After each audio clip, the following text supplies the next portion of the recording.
Hello everyone, welcome to our poetry lesson. We are so excited to have you with us today. In this lesson, we are going to explore some fun and easy parts of poetry that will help you enjoy it even more. We will focus on three main things. There are poem pronunciation, lines and stanzas, and also rhyme. But before we dive in, let me introduce my amazing teammates. Hello, I'm Belva Zuhura. Hello, I'm Najla Nur Faiza. And I'm Rosalia, and each of us will explain a different part of poetry. The first, you will feel more confident pronouncing keywords from the poem, and the second, you will learn to spot the main parts of a poem, like lines and stanzas, and see how rhyme can add rhythm and connect ideas. Alright, let's get started. Now I will hand it over to my teammates to explain each part of poetry. Let's have fun and enjoy the lesson. Okay, so in this lesson, I will recite the poem by M.Pd Shelley with the title Love's Philosophy. Before we dive into the poem structure and pronunciation practice, let's take a moment to listen to the poem itself. Love's Philosophy was written by M.Pd Shelley, a famous English poet. As I recite the lines, listen closely to the rhythm and the words, especially how they connect different parts of nature, like rivers and mountains, to ideas of love and unity. So, take a look on the poem. Love's Philosophy by M.Pd Shelley. The fountains mingle with the river, and the rivers with the ocean. The winds of heaven mix forever with a sweet emotion. Nothing in the world is single, all things by a law divine in one spirit meet and mingle. Why not I with thine?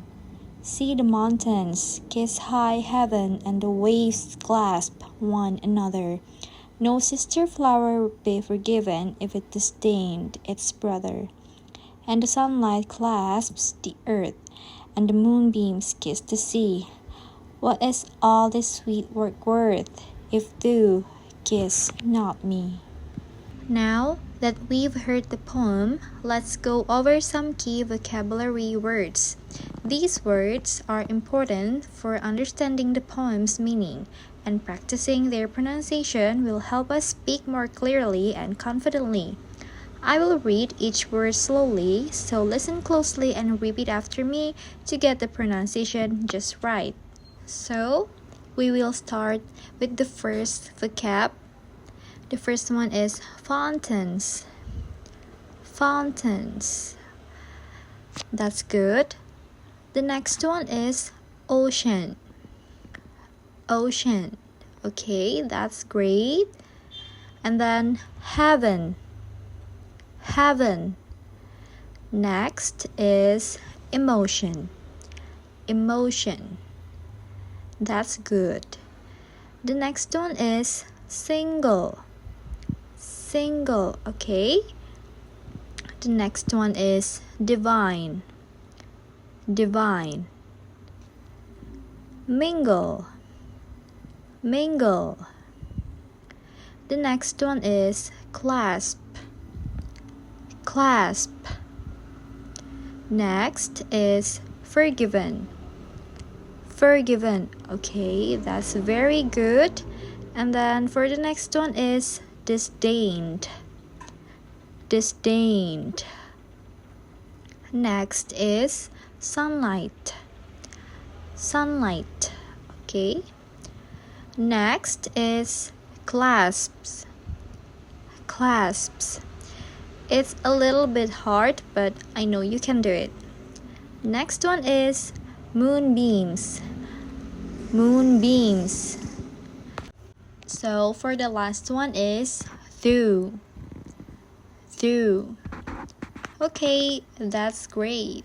So this is the first assessment you need to do. Try to pronounce these vocabularies by yourself. You can check your pronunciation by replaying this video. And this is for the second assessment. You need to make a simple sentence by using these vocabularies. The first one is fountains. The second one is ocean. The third one is divine. And the fourth one is simple sentence by using these vocabularies. The first one is fountains. the second is emotion, and the third one is heaven. And I have one example for the fountains one. You can make like the fountains in the park look beautiful at night. This is my example, and you need to make the other one. The next lesson, you will be learned about the basic structure of the poem with my other teammate. Next, let's discuss the structure of poetry. In poetry, we have lines, stanzas, and rhyme.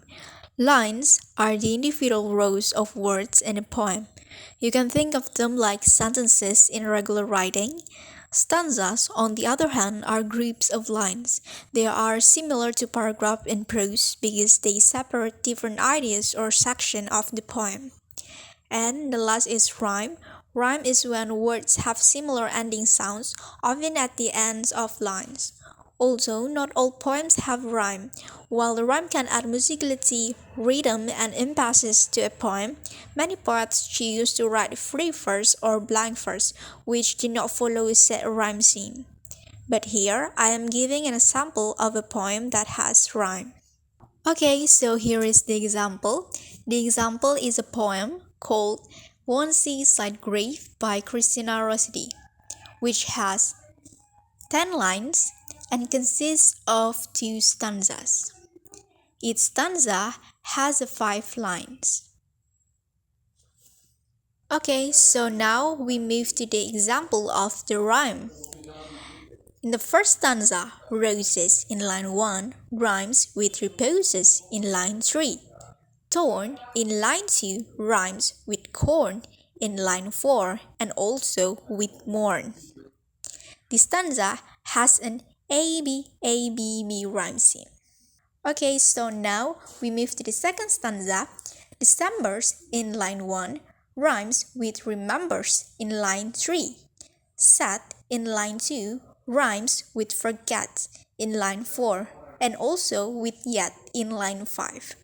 So this stanza also follows an A-B rhyme scheme. Wow, that's easy, right?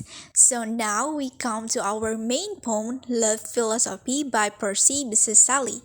Here, I want you to pause the video and try to do the assessment. The assessment is to identify the line, stanzas, and rhyme scheme on your own based on this poem. We'll check it together at the end. Okay, so you can pause and do the assessment now. You guys finish it? Alright, so now that you have finished it identifying, let's check together.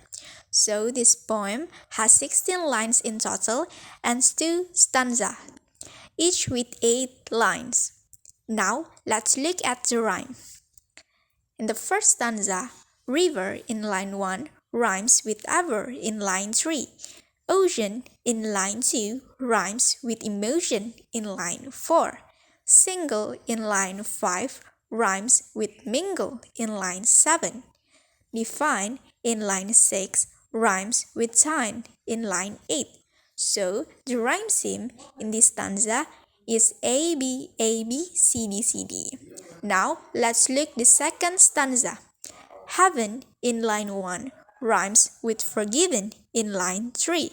Another in line 2 rhymes with brother in line 4.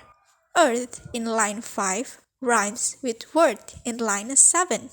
Sea in line 6 rhymes with me in line 8. So the stanza also follows the A-B, C-D rhyme scheme. So the rhyme scheme is A-B, C-D. Are your answer correct? Great job, everyone! Thank you so much for watching our poetry lesson. We hope you had fun and learned something new today. Now, as for the assignment from this lesson, we hope you feel more confident with pronouncing keywords, identifying the parts of poem like lines and stanzas, and recognizing how rhyme connect ideas. A big thank you to my amazing teammates, Belva and Najla, for explaining everything so clearly. And thank you to all of you for joining us today. See you next time and keep enjoying poetry!